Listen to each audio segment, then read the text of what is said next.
All right, everybody, welcome back to another episode of Everyday Whiskey. I'm Mike. And I'm Dan, and today we are doing another episode with our friend Frank's custom blended Eagle Rare and Buffalo Trace products. Yes. So he sent us up the Christmas collection. That's what he calls them, the Christmas collection. Yeah. So, Mike, what are you thinking so far? Because I've had these bottles for about a week and a half. Mm-hmm. Mike's seeing them for the first time today. So what are your first thoughts? I'm pretty excited. I mean, as you guys know who have watched and followed us closely, when Frank sends us stuff, he always uses Eagle Rare 10, and then he does his own custom barrel finishing. I would call it finishing. Or in this one he blends with this one. We'll explain when we get to this one. We'll explain what it is. I don't want to spoil it. Yeah. So he does his own custom finishes, and they all come out really cool. You might be able to see. Actually, no, they're over here. Oh, they're back there. We've done a couple different ones. So yeah, this is the Freebird edition, which is just basically Rio. Yep. Hold on. What else? Your favorite one is the Louis Vuitton release, which is right here. Oh, or no, that's I have the Louis Vuitton. So this is the Charlie Brown water, which is basically a big brown sugar bomb rendition. And I got one more here. No, that's just regular Eagle Rare. Okay. Never mind. So these ones are very holiday themed. You have Cherry Bomb, which I think this is going to be really good. I think that's either the Amarena cherry or maraschino cherry. I'm pretty sure it's maraschino cherry. And then this one is, what is this, the maple pecan? Maple pecan, yeah, maple pecan. Which, again, maple and pecan, great bourbon flavors and great holiday flavors. The last one is the one that Frank's literally been working on this one for like a year and hasn't gotten it right till now. Yes. So this one's a big deal for him. This is a whole, we'll get into that. Yeah, let's just get it out of the end. If you can read it from there, then yeah, you're gonna see what we're going at with this. But we'll explain this one when we get to it. And then the last thing would be go to shankygolf.com. Yes, shankygolf.com. The website will be down below. Use bourbon code 2024 or use bourbon code bourbon 2024 and get 15% off your entire order, no matter what it is, even if it's on sale already. So let's kick off this holiday episode and get into it. Where should we start? I would just start. We'll just go. Go left to right. Cherry Bomb it is. All right. So Eagle Rare 10-year. Aged with cherries. Oh, Jesus. What's on the neck? Have a description? I don't know. He put little things on there. No, Eagle Rare, aged 5 weeks in an Amarena cherry barrel. All right, there you go. Amarena cherry. You got to pour it, dude. Oh, yeah, I got to do that. You need to try some. And Frank, if you're watching, nice job on the wax here, buddy. Holy hell. Yeah, dude, I literally had to heat a box cutter up with a butane torch just to cut through these 2 layers of wax. Just so you guys know, the wax was beautiful that he did. It was. It was really well done. It just was basically impossible to get through with a fingernail. Yeah, that was a nice wax job there. Oh my god, that smells so good. I don't even need to bring it to my so good. All right, let's try. All right, let's try. Enough pandering.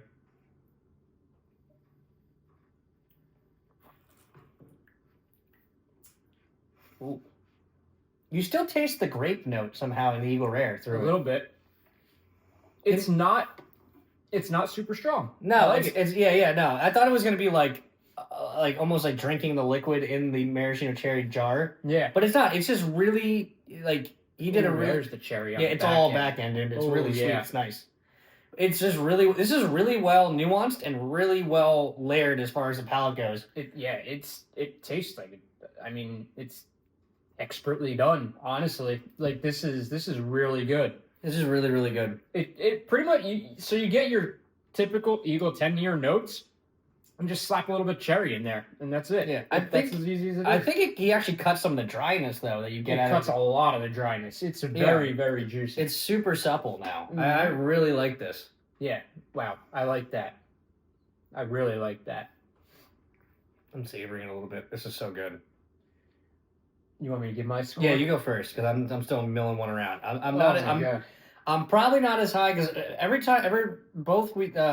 can't fucking talk today.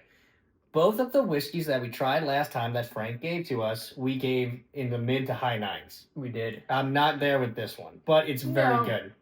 I'm settling in right at like an 8.6. That is absolutely perfect. 8.6. 8.6 out of 10 on the Amarena cherry finish. Yeah. I liked that. That was good. All right, next one is the one that I'm looking forward to the most. Me too. This is gonna be sweet. Because I know we this. both like his maple syrup or his maple expressions that he's done. Maple pecan, you filthy animal. I love that. That's a very creative little thing Sticker. there. That's fun. And I think you guys can see the label on this one from there. So, no hiding those. No. All right. Ooh. Do you smell the... A little bit. Oh, yeah. Now, if you really get down in there. Ugh. I don't know what pecan smells like. I'm not getting much pecan. I'm getting more of the maple. I get the maple. I get the maple's there for sure. I guess like either maple or brown sugar, however you want to take it.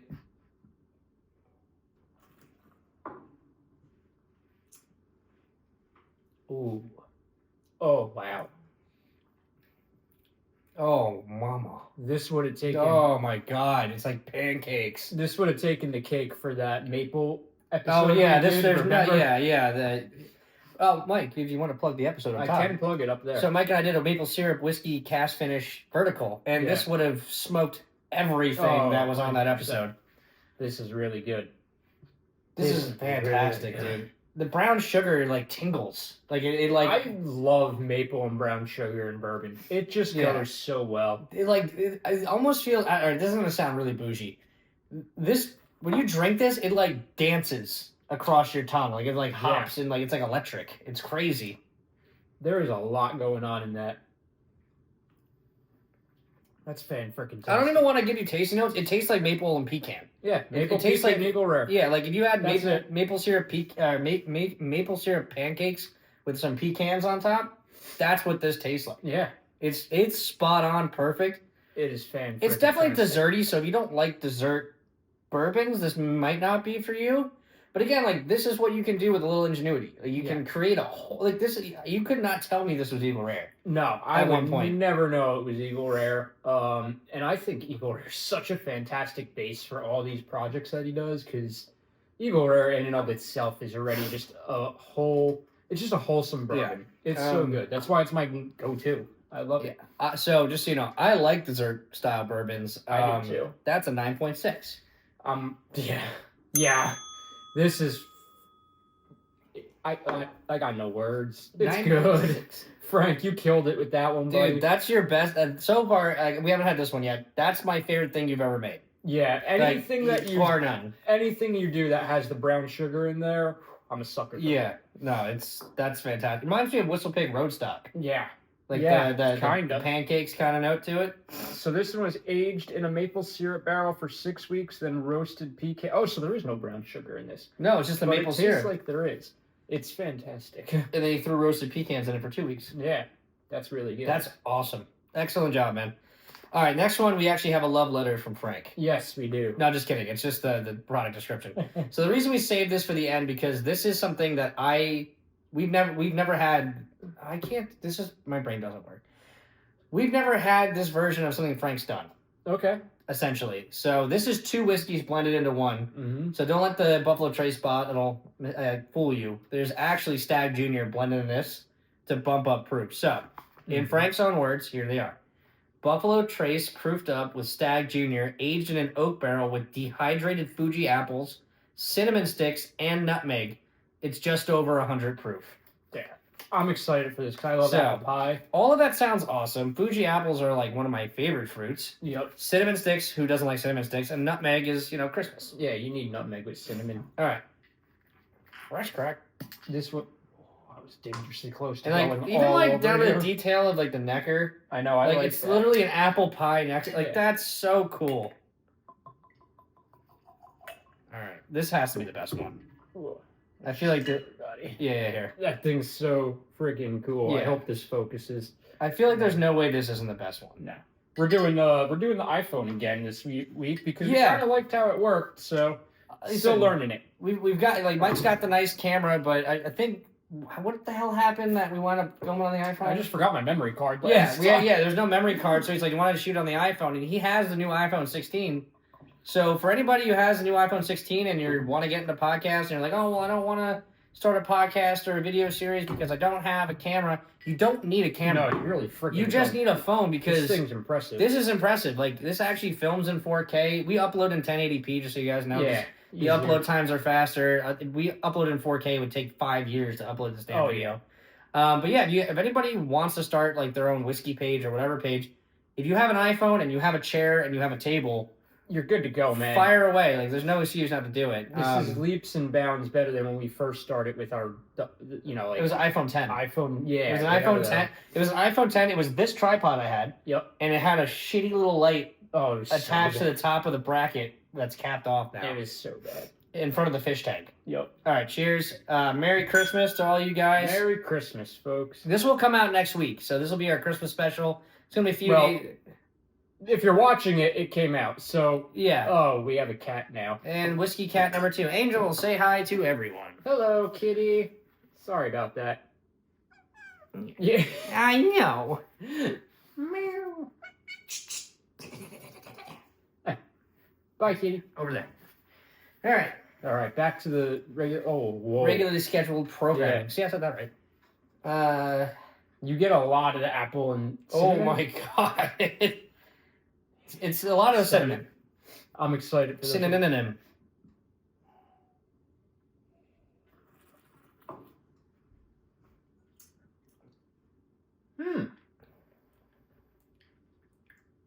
It's not what I thought. Like, I thought it was going to be, like, a lot of cinnamon. I get a lot of the apple, though. I get a good amount of... You know what would have really helped amp this up? And Frank, you could correct us in the comments if I'm just wrong. I feel like if you added some fresh Fiji apple in addition to the dehydrated, that would impart a little bit more flavor because the fresh apple would infuse.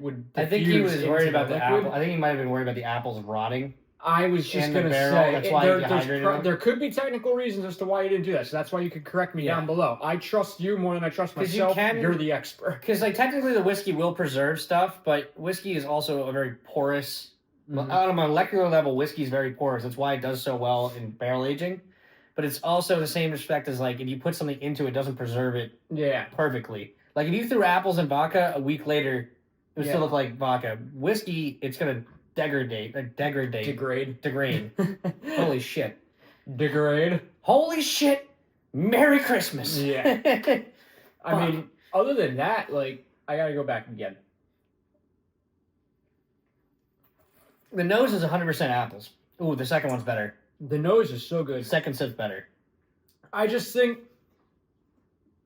the issue is the Stag Junior that's heavy shit, dude. That's really pulling through a lot. I liked where he was going with this. It's a really good idea because obviously your base level Buffalo Trace is like pretty weekend proof.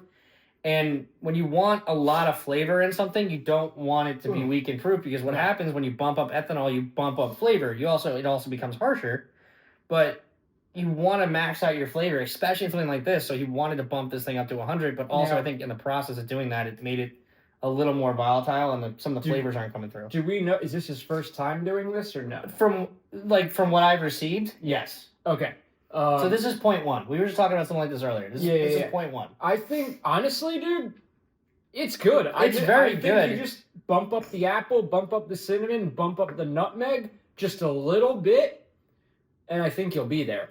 Because the flavors are pulling through, but that Stag Junior... How oily this is, though, dude. Holy I know. Shit. That Stag Junior still kind of takes over. It's like an 80-year-old woman's legs. It's it's hard to cut through that Stag Junior when you're doing something like this. So just, like I said, up it a little bit more, and I think it's almost right there. I think it's really good. Like, if this was, like, we'll call it, like, no-name bourbon. Like, it doesn't exist. We'll call it no-name bourbon. If this is what it tasted like, I would be over the moon. Yeah. Like, if this was, like, if I had no frame of reference on blending, what went into it, whatever, this is a fantastic bourbon. I'll tell you what, though. I would take this, hands down, 10 out of 10 times over anything that is apple pie flavored. Like, you know, I think this is way better because you get the flavor profiles, but you retain so much of that classic bourbon profile, too. It doesn't just taste like an artificial mess. And he was super smart to use Buffalo Trace and do the apple pie because Buffalo Trace has so much natural apple. Yeah. Flavoring already in it. Jesus Christ. There's so much natural apple flavor already in it. Like the dehydrated apples just like amplify that note. Yeah. No, this is awesome. And I am totally... It really smells like apples. It smells like fresh apples. It's not like sweet. Yeah. Now that we're this late into the episode, I'm going to reveal I am 100% titling this Eagle Rare Limited Edition Holiday Episode. Just to trick people into thinking that Eagle Rare released a limited clickbait you into this thing, and hopefully... I'm clickbaiting you. I'm not even saying... I'm clickbaiting y'all. Clickbait you mofos. Yeah. There we go. I've already said fuck like 10 times. No, so this is... If we were actually a if we were actually a monetized channel, this would have been ripped down by now. That is fantastic. These are excellent holiday bourbons. Okay, so my score on this is an 8.2. That's fair. I was gonna... I don't know. I'm like torn between... Let's call it... Let's go 8.4. You want to go up? Yeah, I want to go up because I'm kind of like at that 8.5, 8.6. All right, so 8. Okay, so we'll go 8.4 to 10 on the apple pie. Yeah, a Buffalo Trace Stag blend. Because I really like. I know I critiqued it a lot, but I'm still very appreciative of that. Full it's better than flavor. most of the shit that's on the shelf now. Let's just go with that. Yeah. All right. Cool. All right, guys. Thank you for watching. Cheers. Merry Christmas. Merry to Christmas. all. Happy holidays. Merry Kwanzaa. Merry Chris Mahana Kwanzaa. There we go. Yeah, we nailed it all. Mahana Done. Kwanzaa. Cheers, guys. Peace.